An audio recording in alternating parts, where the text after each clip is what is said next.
Aquarius. How are you, my beautiful Aquarians? When I do a reading, I like to do the septagram. I like to draw the septagram with my incense because it helps me to kind of like open that Fae portal a little bit, that deeper dimensional portal a little bit. Oh, I want a porter now. Oh, I need beer. I'm just kidding. I might get one later, actually. Take myself on a date. Sorry, I'm being a weirdo. But you're an Aquarian also, so you get it. You get it. Okay, I started your reading, and then I was like, this ain't right. I gotta redo it. I'm using my Mystic Martian Oracle deck that I just got. It's fucking awesome. Lisa Porter does all the art for it. It's all on ancient aliens like the Pleiadians, Arcturians, Anunnaki, all my boys. You know, like, it just vibes. You know, I'm all about that. I mean, of course you know, like, humans are the weirdest fucking aliens I've ever studied. And so, I mean, I literally went to school to be a biological anthropologist, so I could study humans from the time that they were prosimians all the way till now. Australopithecus afarensis was probably one of the better versions of humans, to be honest. But here we are, my bipedal friends. Yeah, so I feel like having an understanding of other aliens would be good for you guys, because, you know, we're always talking about y'all, right?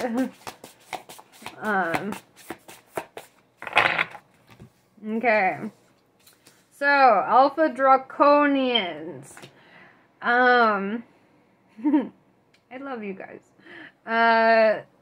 So, typically this is like, corruption of oneself. It's, I kind of want to clarify that because it's kind of dark. The Galactic Federation, collaboration, meeting, community. They better not be coming from my ass. No, I'm kidding. We're due, I don't care. But yeah, so, So together, I see that there might be corruptions in your friend groups. Yeah, because right here we've got the pentagram saying you were protected. There's harmony, idealism, you know. So, I feel like you might be facing, within other energies like, corruption. Reptilians, if you will.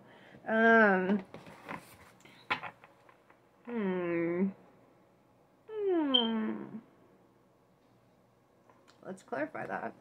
So I want to clarify the Alpha Draconians just to get a better idea.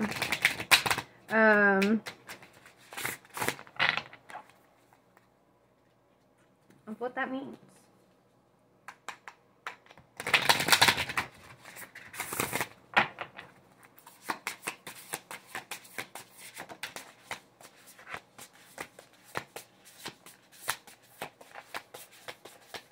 I see. Okay. So with the evens, this is saying mystery, reading behind the or between the lines, intuition. So you, yeah, like I said, you're sensing the corruption in somebody else, an energy that is close to you. You're really reading between the lines with them. You're feeling with your intuition their intentions. You feel a lot, right? You pick up on a lot more than they give you credit for. Also, I would like to mention, right here on his chest, I don't know if you could see, that's the sun sign in alchemy, right? That represents alchemical gold, right? That's the best. It shows that you're really tapping into your higher self. That also says to me that you are yourself a philosopher's stone. You put yourself through the fire. You've rolled yourself out. You put yourself through the fire again. Then you went through the water. And then you went through the fire. And then through the water. And now you're kind of coming out. After storm after storm after storm. Understanding, right? Like, you did the shadow work. You did the ego death. You did all that stuff. So now you see the shadow in others. You see the ego in others. You're tapping into that deeper sense, right? People can't fuck with you. They can't do it.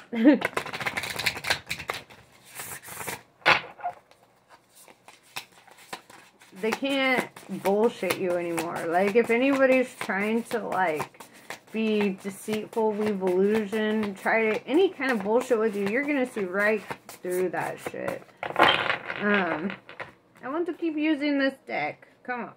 Give me some cards. I love this deck, actually. I'm like, oh shit, bro. Okay. Oh, okay. It's like, you want to use this deck? Okay. Okay. Okay, so the grays, right? This is hella fucking, this is your energy, Aquarius. This is you. It's utilitarian, organized, and intimidating, right? So you have a nature about you that is very strong. It often, especially in terms of, like, love and connection like that, you can be intimidating to people when they want to connect with you in that way. It might be hard for people to talk to you because you are such an intellectual, because you are, because they can feel that you are that alchemical gold, you know. They feel that in you. You walk in the room and your aura walks in before you. You know, it's definitely very, yeah. And with, you know, and I wasn't going to bring up love, except the Nagas kind of came up, right? And this is all about lovers, erotica, and sensuality. I feel like somebody feels intimidated by you, but they want to grow with you in that way. They want to intertwine, like, their tails are kind of creating like a caduceus together. The caduceus is like that symbol with the two snakes intertwined that go up. Like, it's usually used for like hospitals and stuff, but the ancient, I mean, it is a symbol for healers. Also, it's like the masculine and feminine intertwined and kind of like creating a balance, right? So love might be and well, it is in the cards for you. But I feel like you intimidate them. I feel like your energy, like this potential person, like, they don't know how to approach you. They're just like, how do I do it? Good luck if you are a cross watcher trying to approach an Aquarian, because we took cookies. And then we have the Andromedans, right? Another deeply Aquarian energy that is all about autonomy, free will, and manifestation. Yeah, so like, they understand your need to feel independent and free, to feel like in control of yourself and in your life. Good. They should know that. In my opinion, love should never feel like you're trapped. I feel like you should feel, oh, what was it? I want to say it was Osho or somebody who said it, but they were like, let love be a vehicle of freedom, you know? And it's kind of like, you know, if there's full trust and love between two people, there should be this autonomy, this free will, this ability to continue being oneself, without the restrictions of, you know, I mean, I'm not saying, like, to go and be poly or whatever. That's really not what Aquarians are about. Aquarians are typically very monogamous, unless they have other things in their chart, like Cancer or Virgo type of energy. But, yeah, yeah, Aquarians are typically very, when they fall in love, they fall hard. We're often seen as people who are cold and callous and unfeeling, but that's on purpose. We're not just gonna open that up to everybody. Like, if you see a vulnerable side of an Aquarian, that you should know, like, their guards have been dropped for you because they felt safe with you. But in order to feel that safety, that trust, we also need to know, like, we're not going to be imprisoned by love, you know?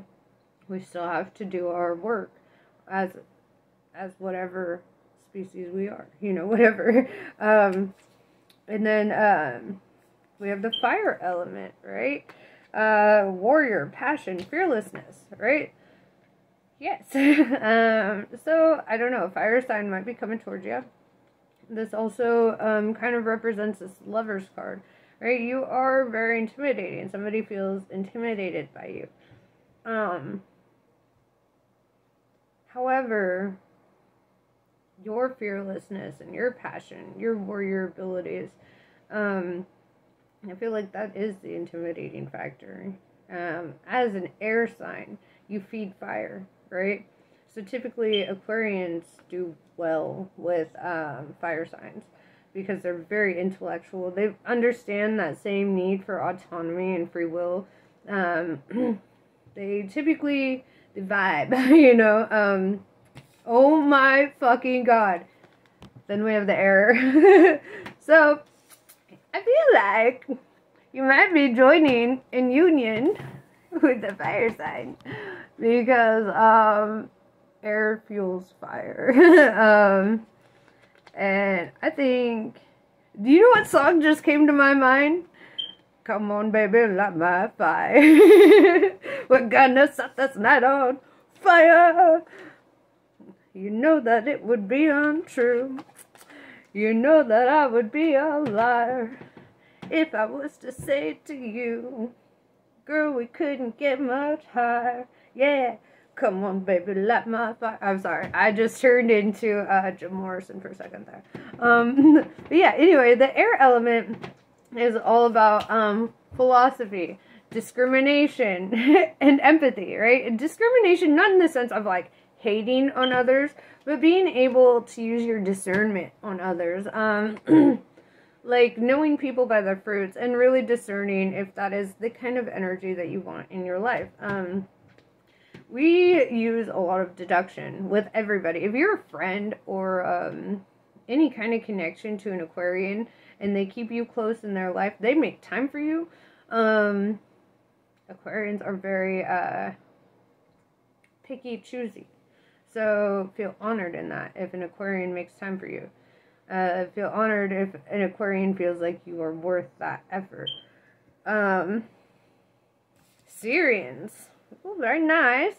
So, this is responsibilities, lessons, and growing up.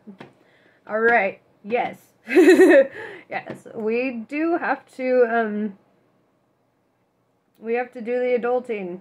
I feel like this has to do, too, with all of the water in this card. I would say that this is, like, reaching an emotional maturity. It's, like, really, tapping into one's highest self, growing up spiritually, emotionally, just reaching a point where you're just no longer in that, like, childish, immature mindset, right? The blue avians, okay, this is very much like the air element. It's all about philosophy, releasing karma, and mysticism, right? So we might be letting go of old karmic patterns to let in more divine patterns into our life, right? Often, if you're in a twin flame journey, I would say you have to release all karmic, all romantic karmic connections. You basically have to make peace with your past. And you know, you learn from them, you grow from them. One thing I will always say in regards to this is, You know, I have love for all of my exes, for anybody who helped me grow as a person. As an Aquarian, I was very picky choosy, and I chose people who were very intellectual, who were very sweet, very honorable. There were a few apples in the bunch that probably didn't exhibit those traits, but I saw their potential, I guess. And I still have love for them because they exhibited other traits for me to learn from. But like, you really have to drop all those karmic cycles in order to enter into union like that, in a physical union, right? And then, yeah, we've got the Ouroboros, right? Which is typically, yeah, it's the snake eating its own tail, kind of chaotic almost. It's also kind of like devouring the past a little bit. It represents infinity, eternal, and past life stuff, right? And releasing the karma here with the blue avians, I would say, yeah, you are revisiting some past life energies. And you need to revisit that so you can release it. Because we made those connections for survival, for learning, for developing, reaching that spiritual maturity, and to find our philosophy and learn about our mysticism and all that shit, right? So we did all that work, and I feel like you know when it's a past life connection because you get soul recognition. You also know when it's a twin flame connection because there's nothing like it. It's like you're a magnet, and your heart feels like a magnet, and you just feel like this pull, and it's like, and you're just like, ah, what's happening? Every now and then, I get this weird, like, I'll just feel like an emotion kind of like tap into me, not like it's mine, it's not like, you know, I'll just be like, say if I'm just sitting there reading a book and all of a sudden I feel really excited about something, or, you know, and I just kind of like tap into that a little bit, and I'm like, oh, maybe I'm feeling that connection there, or, you know, whatever, and, you know, the deeper you look into it, the more you understand it. Yeah, we're doing this whole reading with one deck. I know it's unusual for me, but I really wanted, this is how I learned my cards, guys, okay? So yeah, let's see, what next? My Aquarius, what's going on in your life?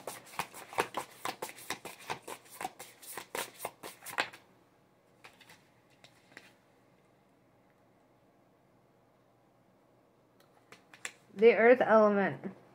Survival, adaptable, reliable. Okay, true. So, you might be getting with an earth element. Or, you might be releasing an earth element. Because with the lovers, nagas, or whatever, the air and the fire kind of popped out, you know, and air feeds fire. And then when we're talking about releasing the karma in the past and all that stuff, then this earth element kind of pops up. And I feel like you might be releasing that earth element a little bit. Also, in regards to somebody who's not, or in regards to the card itself, it talks about your ability to survive, to be adaptable, to be reliable, you know, which is also definitely your energy. You just kind of, you know how to flow with life a little bit, and I feel like there's a deep connection between you and the earth. You know, I actually got a tarot reading yesterday. Totally, I loved it. It was great. One of the things she said to me was, that I move with the tides, and that, you know, like the lunar cycles, you know, I'm cyclical like that. I go through my cycles with the moon. Like, my interconnectedness is just really deep within nature. And I feel like, you know, that's kind of true for all Aquarians. You know, when you have this higher sense of understanding, it sets everything into a different mode.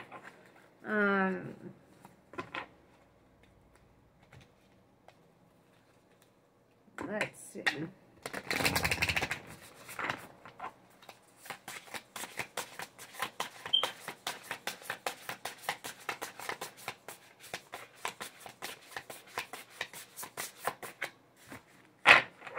Alright. I feel like this might be the end. I want to at least pull one more card. Just one. Yeah, so let's see.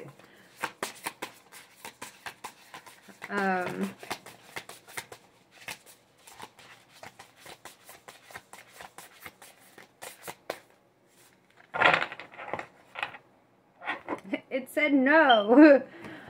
Alright, well, I do listen to the cards, so I guess this is pretty much what I'm gathering. I definitely feel like whomever this reading is for, you're on a journey. It is a very spiritual journey. It is your soul purpose journey. It is finding yourself in a world of, how many people are on Earth right now? Like 8 billion? Yeah, something like that. So it's finding yourself in a world full of like 8 billion people, right? Finding that thing that you know is you, your twin flame. I actually was reading a book. Oh, I wish I had it with me right now. But it brought up this quote by Aristotle, and I'm gonna botch it because I'm paraphrasing. But it said, "Love is composed of one soul and 2 bodies." Aristotle said that, you know, and then the whole chapter was kind of talking about like this twin flame kind of bond. It's deeper than your karmic soulmates. Karmic soulmates are meant to, yeah, there's a deep bond, yes, but there's also a lot of turmoil, a lot of chaos, a lot of learning involved, right? Whereas with your twin flame journey, there's a lot of runner chaser energy. It's like running from yourself, running to yourself, running from yourself, running to yourself. And basically the whole goal is that you can't get your twin flame until you fully love yourself. Because they respond to the love you give yourself because they are yourself. They don't really respond to the love that you're projecting outwards at them as an external person because they're not an external person. They are you. So they're going to respond to that. They want to know, like, you are 100, you know, that you are already feeling that wholeness. So the twin flame journey is definitely a fucking rough one. It's, damn, when you meet your twin flame, it's almost like you feel like, how the fuck could I ever be with anybody else, you know, kind of energy. Even if you get to that point where you're like, even if I could never have my twin flame, how the fuck could I ever be with anybody else? I've never felt anything so powerful, you know. And so I just feel like on your journey, you're doing all the work according to these cards. You're releasing the karmic past. You're tapping into remembering things of the past. These elements, you know, with this air and the fire. Air feeds fire, right? And I feel like, yeah, releasing that earth, but also being utilizing your adaptability for survival. You know, like tapping into earth energy as well, because I'm also like a Capricorn North node, so you might have earth energy within you as well, where you sometimes have to tap into that a bit. I just felt like with the way that it came out with this blue avians talking about releasing the karmic past, I feel like you're releasing an earth element person. You know, and that's great. It's great. Releasing is great. That is where we grow. And honestly, if you've been with somebody who's an earth sign, you don't really typically feel that autonomy or free will with them because they want everyone to be kind of grounded in their life. Not that there's anything wrong with earth energy people, but it's kind of like, as an air sign, you feel held down to the earth with that a little bit, and you know, it reflects spiritually. It makes you kind of like, what the fuck? What's going on? Kind of energy. So yeah, dude. You're using your intuition to get there, you know? Hang out with your friends. I think, honestly, not focusing on your twin flame journey, not focusing on this breakup energy, not focusing on any kind of love shit right now, it's kind of the best way to do it. You know, that's part of your path as a twin flame, is releasing it, right? So let it go. Let go of all your outcomes. Don't try to micromanage the universe. Don't try to get shit. Just let it all go. Let it go. Let it flow.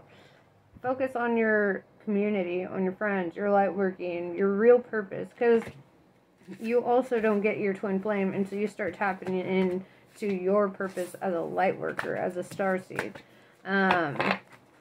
So yeah, you gotta do that. Put in the work and you get the reward. Do your chores, you get your allowance, you know. So do your chores. Don't even think about your twin flame journey. Don't even think about love in general. Just fucking flow with it. And let love find you, if you know, if that's what you want. Eventually you might reach a point where you're like, I don't even give a fuck if it ever does, you know. So yeah, anyway, namaste. I love you all. Have a great day, Aquarius.